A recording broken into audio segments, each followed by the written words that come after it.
could tell you something that's been always, well, I don't want to say plaguing me, but, you know, I became a television personality by accident.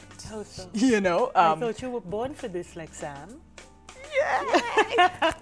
but the thing is, now I accept the fact that, I was You see, born maybe for there this. was a spirit guiding you. But one of the things that would always be on my mind is that people would always ask me, oh, where did you go to school to study that you're doing, you know?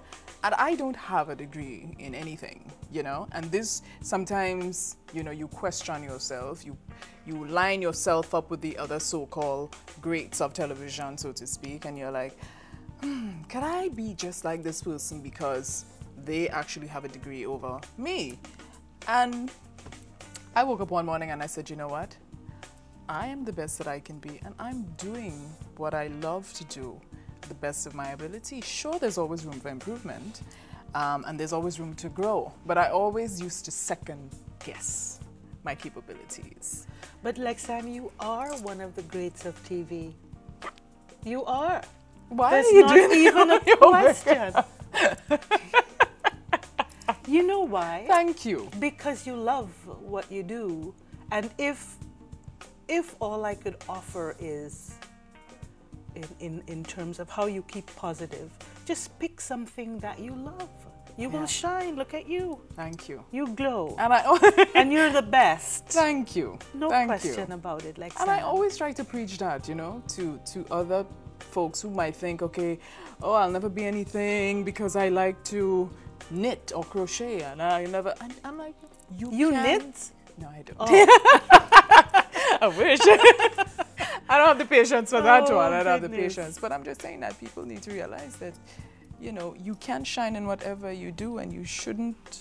As long as you really do love doing it. Once you wake up every day loving it. Someone was speaking to me just a few days ago about the profession of psychotherapy and how you get your credentials and so on. And you can go on ahead and credentialize yourself forever and take another degree and so on.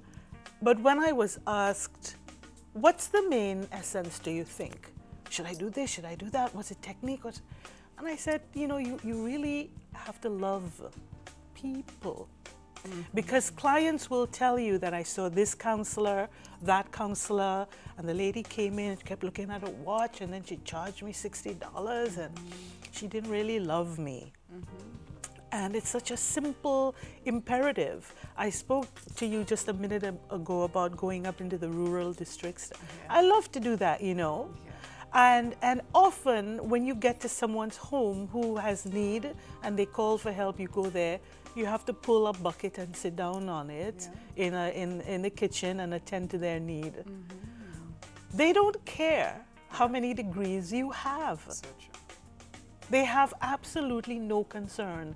They want to see that you cared about them enough to show up and give them your heart. Yeah, well said. And this is positive, right? Definitely. I also like the comfort of a nice office. Yeah. Doc, I know we're going to be out. Don't mind me calling you Doc now, but I would prefer Hazel, but... I know. Okay, Hazel. Thank you. I know we're going to be running out of time, but in a nutshell, as a general guide or tip, if I can put it that way, to our viewers, for any sort of stressful situation that may come their way, or, you know, the whole economic crisis and things that we wake up every morning stressing, the daily stressors. For you, as a psychotherapist, what is one way or more ways that persons can start dealing with these, you know, stressors as they arise? Just a general something. I mean, I think we're all structured in a different way. I might be able to say, okay, I'm going to put this negative energy aside. I'm going to focus on what I got to get done today. Somebody else may not be as strong to say that, you know, and we have to remember that. We do have to remember that. And I'd like to say that it is really not quite realistic to expect people to be gay all the time. If you've had a tragedy in your life, if you've had a death, or a loss of a job, or a hurricane has passed by you, how really are you going to snap right back and be cheerful? Yeah. I think with anxiety, with depression, and with bad feelings, people need to be given time to grieve. You have to be allowed to feel badly for a little while. Yes. But then, as you say, time to get up and move on. And I think that the people who are more resilient have had training in resilience, which means that they would have had parents or people who raised them that encouraged them.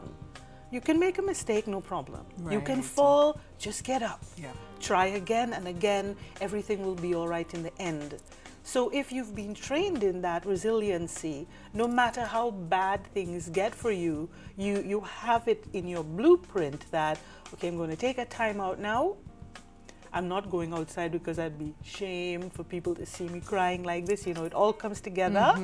But maybe Sunday morning, I'll pull myself up. Yeah.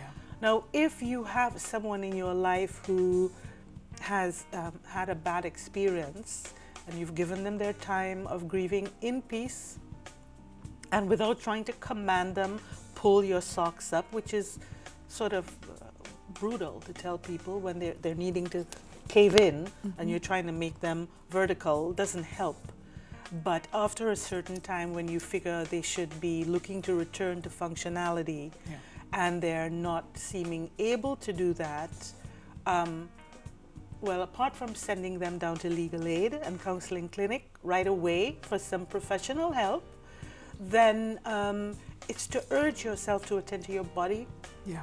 Because once your physical body is in shape, once you're taking that walk, taking that swim, breathing, there are so many avenues in Grenada. In Canada, we call it wilderness therapy or eco-psychology. And you pay therapists a whole heap of money to take you kayaking or for a swim so that you can communicate with nature again and just breathe in goodness. But if your body is feeling healthy and free, then your mind will follow. So true. So you have to put the two of them together. So true. As some tips like that. As some tips. Positive. Before we really wrap up everything, Dr. Dabreo, depression is something that I definitely want you to come back on the program for us to discuss in depth. You know, the little things that I think people should look for. What should one look for if you have someone in your family who, let's say, might be in a depressive state? The signs, the symptoms, and what you can do. I think a lot of the times persons are put into a position where they deny certain things and they're like, no, they're just quiet, or they like to be by themselves, I don't bother them, you know. But the hardest thing, I think, is for you to actually break the ice and say some simple words like, are you okay? Would you like to talk? Is there something on your mind? Yes. You know? It's so important to be able to do that. Yeah. But you realize that the supportive ones in the family, the strong ones, need help too. True. Nobody is so strong that they can handle everything. So true. And sometimes, if you're running a household, you don't want to allow yourself to think that there are weaklings, that people are sick, that people are falling apart. Because I suppose you have your job to go to and you want to just brace yourself and forget about it. So sometimes it's hard for the person to say, okay, something's wrong with my son or my daughter. Let me find out what it is. The whole family unit needs to be supported. Neighbors and friends keep an eye on the whole unit. If there's something wrong with one, everybody will feel the tremor. That's so true. So, say we have a date once you have some free time to spare again. Sure, my pleasure. And it was such a wonderful pleasure having you here. And thank you for the compliment, Dr.